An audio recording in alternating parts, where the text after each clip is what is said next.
Bienvenue dans cette nouvelle édition des actualités. Au sommaire, balade en forêt à la découverte du châtaignier, les voisins font la fête à Zinswiller, la myrtille est à l'honneur à Dambach-Neuenhofen et tout de suite, l'abeille est menacée.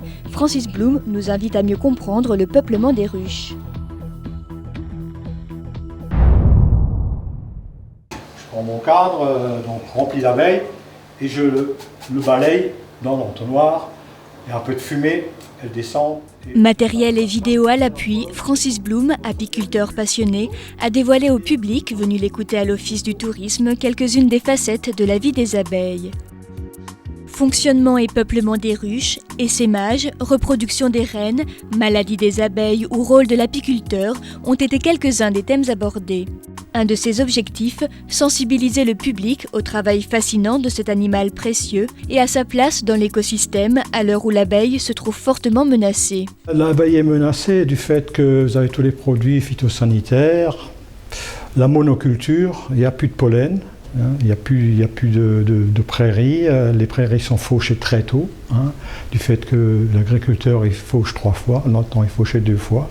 Et le Kruiser, qui est donc la semence enrobée du maïs, qui est donc très nuisible à l'abeille. La surmortalité des abeilles varie en fonction de l'environnement dans lequel elles évoluent. La mortalité se situe surtout dans les zones où il y a de la culture intensive. Vous savez, des régions comme Mittesheim, il n'y a que du maïs. L'abeille ne peut pas vivre sur Mittesheim. Impossible. En Niederbronn, là, je suis encore un peu privilégié aussi, mais il y a quand même de la perte. De la perte des abeilles qui sont désorientées du fait qu'elles butinent sur des fleurs qui sont donc traitées. Parmi les solutions pour éviter la disparition de cette espèce qui serait fatale à la biodiversité, l'interdiction d'insecticides puissants tels que le Kruiser, récemment interdit en Allemagne et en Italie, mais toujours autorisé en France.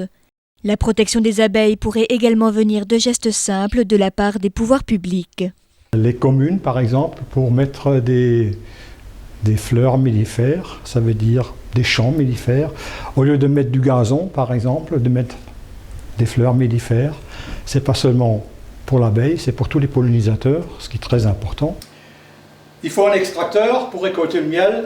Je ne sais pas si vous connaissez le principe. Vous mettez vos cadres à l'intérieur. Quant à Francis Blum, du haut de ses 40 années d'expérience, il cherche aujourd'hui la relève et se propose de former des jeunes intéressés par ce fantastique voyage au cœur de la production de miel.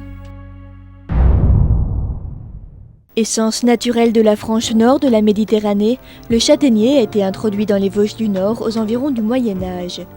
Son bois était alors utilisé comme piquet de vigne en raison de sa résistance naturelle à la corruption dans le sol. Il était aussi particulièrement apprécié pour ses fruits.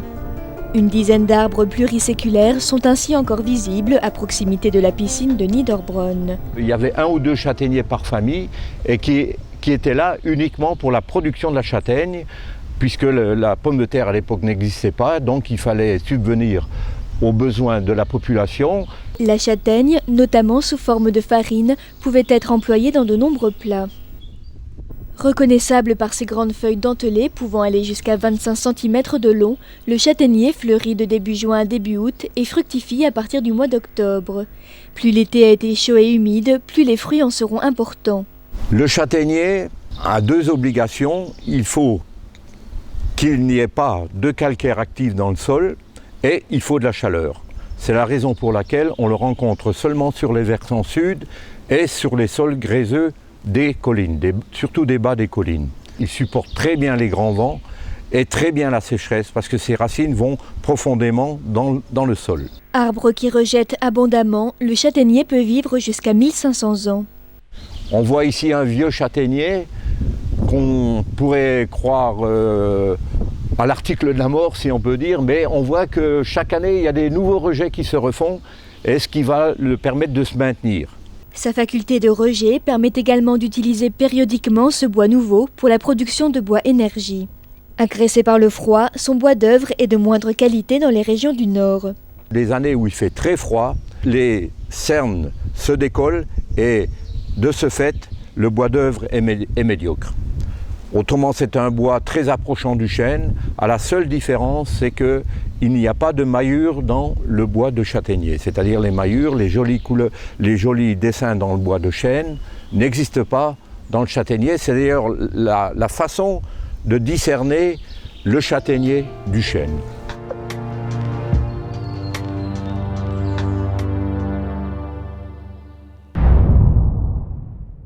Dès l'entrée dans la rue Bellevue à Zinswiller, les curieux étaient prévenus. Ce soir et pour sa 5e année d'existence, le dispositif était à nouveau en place.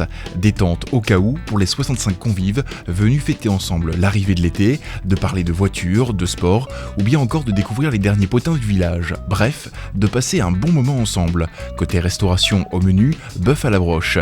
Mission confiée à Philippe, le maître grill de la soirée. Le jus d'orange coule à flot pour ce rendez-vous festif, plus connu sous l'appellation de fête des voisins. Au niveau national, elle s'est déroulée cette année fin mai. Elle a pour but la rencontre, l'échange et le partage entre voisins pour développer ainsi l'ambiance d'un quartier ou d'un immeuble. Pour les habitants de ce lotissement, cela était justement la bonne solution afin de mieux se connaître. Un nouveau lotissement, des nouveaux habitants, que faire pour mieux se connaître? Et donc à la base, l'idée est partie de cette constatation qu'il fallait, pour se connaître, organiser une petite fête. C'est l'occasion au niveau du lotissement de fêter un petit peu les événements de l'année et puis en même temps, chaque année, de retracer un petit peu ce que chacun a fait pour embellir encore un peu plus ce lotissement à Zinswiller. Un moment qui a permis aussi de fêter l'arrivée d'un nouvel adhérent né début juin et qui rejoint ainsi cette grande famille de la rue Bellevue. D'autres invités plus inattendus comme ce chien semblent également s'intéresser au lot de discussion. Dans tous les cas, ces actions semblent être peut-être la solution face à la naissance de querelles de voisinage.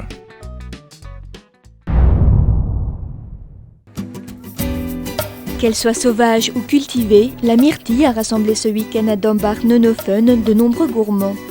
Organisée par la Maison des Jeunes et de la Culture du village, la fête de la myrtille a renoué avec la tradition après un an d'absence. La centaine de bénévoles s'est remis à l'œuvre pour le plaisir des papilles des visiteurs. On a énormément de bénévoles, mais c'est vrai que nos anciens prennent de l'âge. Et vu la grosse structure très lourde, il fallait qu'on trouve un autre système.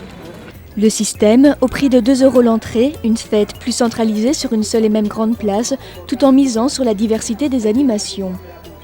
Démonstrations et ventes d'artisanat, animations musicales, spectacles de magie ou autres attractions ludiques se sont imposées toute la journée, défiant un ciel parfois menaçant. Les visiteurs étaient nombreux venus savourer cette nouvelle formule, faisant honneur à la reine de la fête, déclinée pour l'occasion sous toutes ses formes.